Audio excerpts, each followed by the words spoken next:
Welcome again, everyone. Very nice to see you. Just before we start, there's recently been another one of these horrific instances where someone's used a car as a weapon and driven through crowds of people in Vancouver, the city near where I live. And so at this time when everyone seems to be losing their head, falling under their sway, the sway of their resentment and anger, frustration, desperation, let's all pray for those who haven't got the wherewithal or mindfulness to control their negative emotions, but also make aspirations for ourselves to gain spiritual qualities, and in that way to make the world a better place, a calmer place, a place filled with love, compassion, forbearance, tolerance in these desperate times.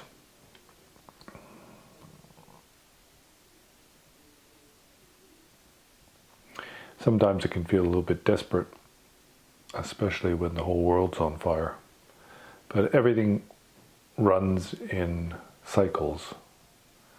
At times, things are very desperate, but also, for example, for the last 80 years, then we experience relative peace in the world compared to, let's say, something like the Europe in the Dark Ages or the period of World War I, World War II.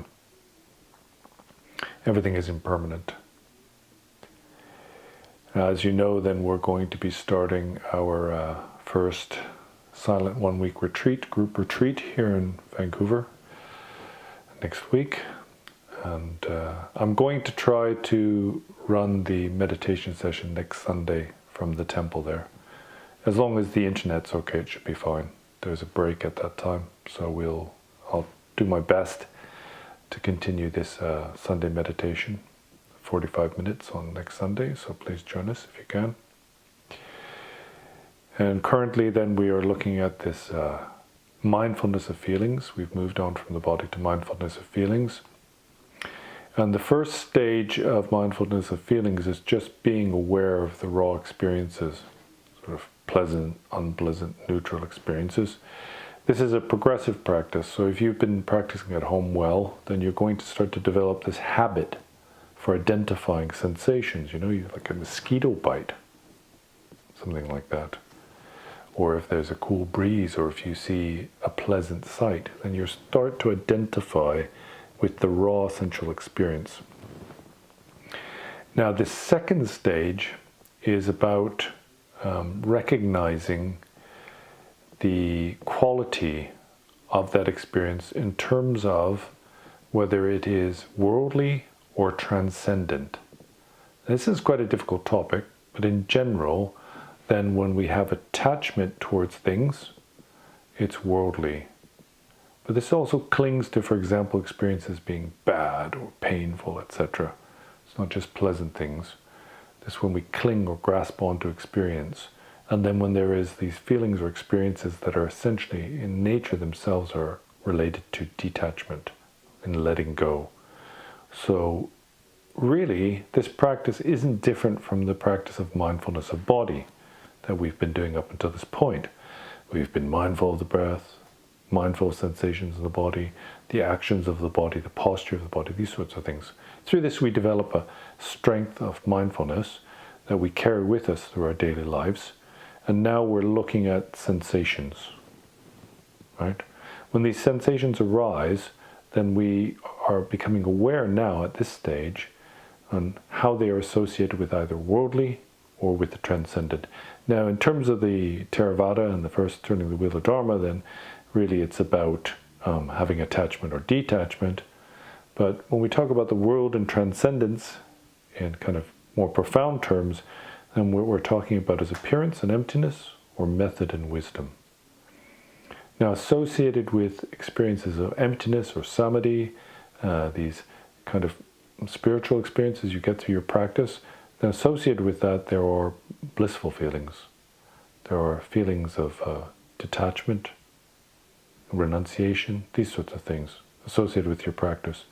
And so now what we will do is we will sit as we normally do, retain mindfulness of everything that arises, especially feelings in the body and sense perceptions. And then when we have a feeling arise, we can notice the quality of that feeling. So if I have a sharp pain in my knee, and then I react to that in a way in which I don't like that, or if there's something pleasant that arises and I'm attached to that, then I identify that as being worldly. And when I have experience of letting go, an experience where my mindfulness creates a tranquility and a peace in the mind, then I associate that with sensations that are transcendent. So, as usual, with practice, as you progress through the stages, it gets a bit more complicated, and you need to invest more time into your practice. These 4 foundations of mindfulness are not separate things. It's a development, a progression from the more coarse to the more subtle. And eventually we look at the mindfulness of mind, mindfulness of phenomena. It's a progression, right? If you apply yourself every week to this practice, you should develop a more profound and deeper understanding of experience. So as usual, we're going to say the beginning prayers, and then I'll ring the gong, and then you bring your attention towards your breath and your body and become aware of the various different feelings or sensations that arise. O glorious, precious root Lama, above my head on a lotus moon seat, you care for me with great kindness. Please bestow the cities of body, speech, and mind to the Buddha, Dharma, and Supreme Sangha. Until enlightened I go for refuge. May I, by the virtue of meditation, become awakened to benefit beings, to the Buddha, Dharma, and Supreme Sangha. Until enlightened I go for refuge. May I, by the virtue of meditation, become awakened to benefit beings, to the Buddha, Dharma, and Supreme Sangha. Until enlightened I go for refuge. May I, by the virtue of meditation, become awakened to benefit beings, with a supreme and precious awakening mind has not arisen, may it arise, and once it's arisen, may it not diminish, forever continue to flourish and thrive. I prostrate, make offerings, and confess, rejoice, request, and supplicate, whatever slight merit I gather here, to Buddha I dedicate.